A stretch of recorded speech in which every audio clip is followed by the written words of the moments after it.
L'export di alimentari e bevande sarde ha raggiunto i 258 milioni di euro tra agosto 2023 e agosto 2024, registrando una crescita del 10,3% rispetto all'anno precedente. Questo risultato evidenzia un crescente apprezzamento internazionale per i prodotti sardi come pasta, pane, dolci, formaggi, carne e frutta. Oggi l'export agroalimentare sardo è in forte crescita.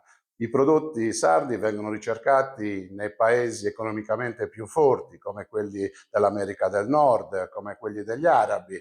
Naturalmente noi come Confartigianato stiamo lavorando per cercare di trovare nuovi mercati, ma soprattutto cercando di proteggere questi prodotti. Le esportazioni sono composte per 230 milioni di euro da prodotti alimentari e quasi 28 milioni da bevande, ma nonostante questi numeri positivi, il peso del settore sull'economia regionale è ancora limitato, rappresentando solo lo 0,8% del valore aggiunto contro una media nazionale del 3,4%. A livello territoriale, la provincia di Sassari Gallura guida con 124 milioni di export, seguita da Nuoro con 51 milioni, Oristano con 39, Cagliari con 24 milioni e il Sud Sardegna con 19,5.